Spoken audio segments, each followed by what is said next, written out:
Bab 3495. Semuanya harta berharga. Meskipun barang-barang dalam pelelangan ini mahal, justru karena inilah barang-barang ini bisa disebut harta karun. Aku dapat menjamin bahwa mereka pasti akan dapat membantu kalian semua di rapat terbesar berikutnya.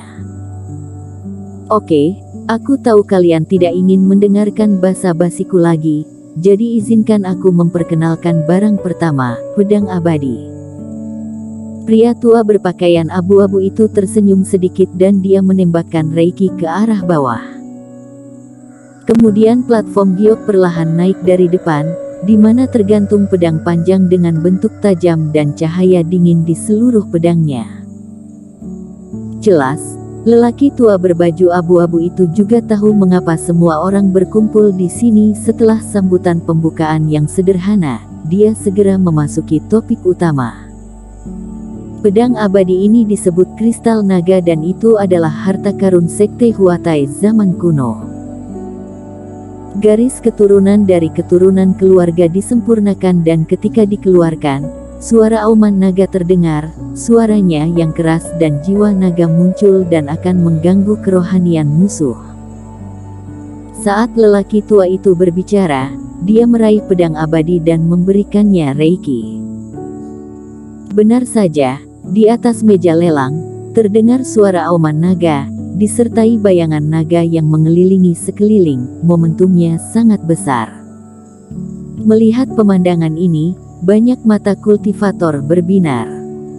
Barang ini, harganya dimulai dari 5 juta batu roh kualitas terbaik. Sambil meletakkan pedang abadi, pria tua berambut abu-abu itu berbicara. 5 juta. 6 juta. Di awal pelelangan, banyak kultivator yang tertarik mulai menawar. Pedang abadi ini tidak hanya merupakan barang dewa zaman kuno, tetapi juga memiliki berbagai efek magis yang melekat, yang pasti akan berguna saat dibawa ke jalan Dengtian. Setelah beberapa penawaran yang intens, item tersebut akhirnya dibeli oleh master di ruangan pribadi seharga 16 juta batu roh.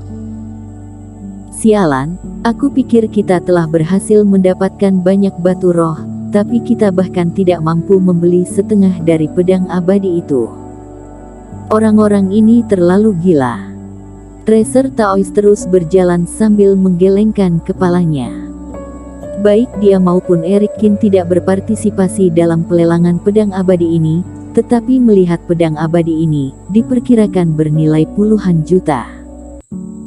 Jalan Dengtian hanya terjadi sekali setiap 2000 tahun dan itu sangat berbahaya.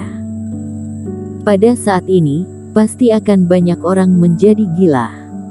Erikin menggelengkan kepalanya dengan tenang. Dan kota bayangan ini, seharusnya dengan sengaja memilih harta yang bagus untuk dimasukkan ke dalam pembukaan dan barang-barang di belakang tidak akan begitu mahal. Tracer Taois juga mengangguk. Menempatkan sesuatu yang berharga di awal, menarik perhatian para kultivator dan memicu suasana pada saat yang sama, juga merupakan metode pelelangan yang biasa dan dia juga tahu ini. Dan kemudian, setelah melalui 2 atau 3 barang, suasana adegan telah memanas dan tingkat harta yang dilelang telah turun sedikit. Kristal Yin dijadwalkan untuk urutan ke-18. Sekarang sudah urutan ke-17 dan akan segera tiba. Karena tidak tertarik pada harta lain sama sekali, Erikin terus menunggu kristal Yin muncul. Harta ke-17 berupa giok, tetapi efeknya bukan pertahanan, tetapi dapat melepaskan serangan di level 2 kegagalan.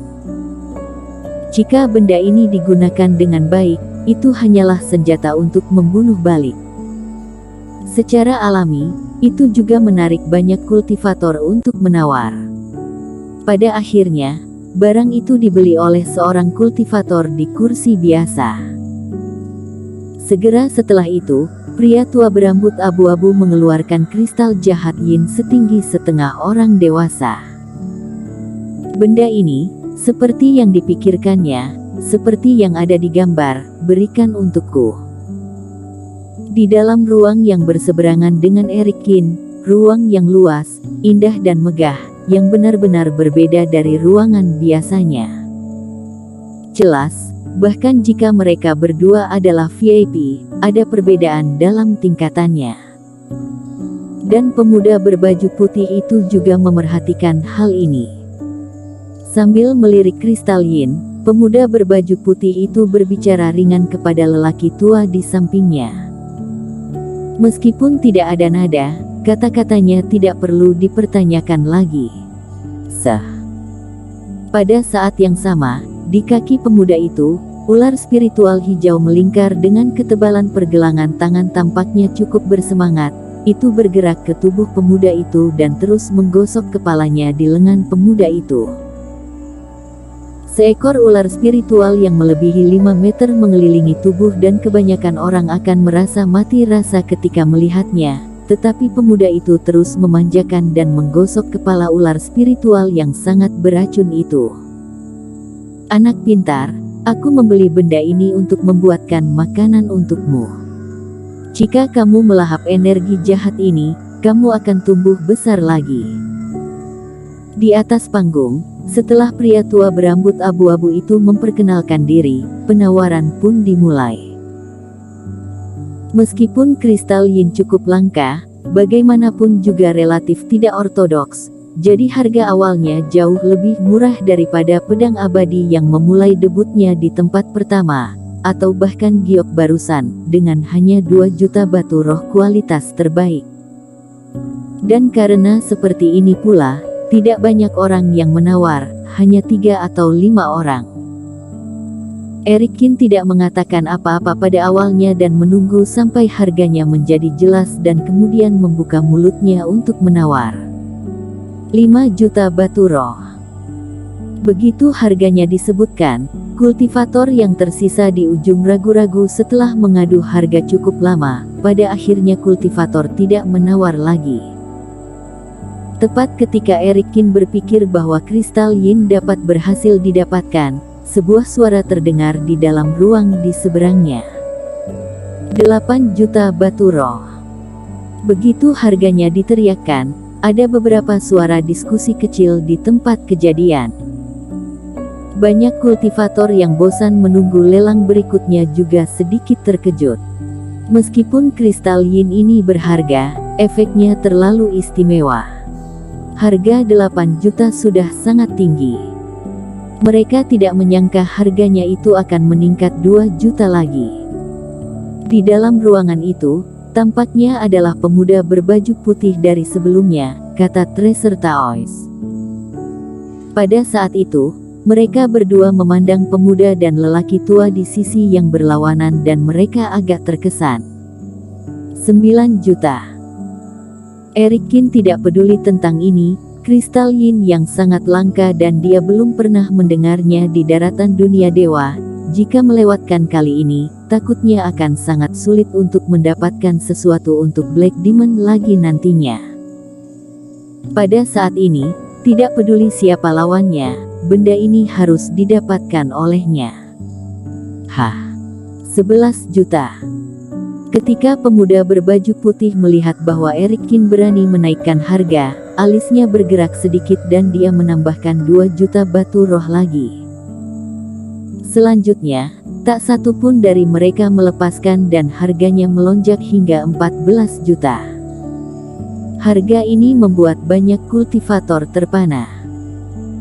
Gila, itu hanya sepotong Kristal Yin, bahkan jika itu besar, itu bukan sesuatu yang dapat dengan cepat meningkatkan basis kultivasi dan harganya hampir mengejar pedang abadi kristal naga barusan.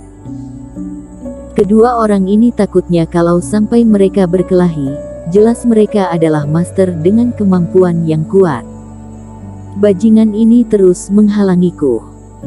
Mendengar Erikin menaikkan harga menjadi 14 juta batu roh, pemuda berbaju putih itu mengernyit, agak tidak senang. Tuan muda, Anda jangan lupa, tujuan utama kita malam ini adalah energi Reiki air dan harga benda itu hanya akan jauh lebih tinggi dari ini, tidak kurang. Tuan Mei, yang berdiri dengan tangan di belakang, berbicara untuk mengingatkannya saat ini. Aku mengerti, aku tidak akan melupakan hal utama ini. Jika dia menginginkan benda ini, biarkan saja dia.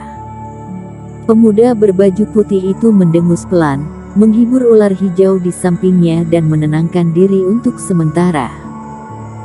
Meskipun Erikin berhasil mendapatkan kristal yin, dia menggelengkan kepalanya tanpa daya.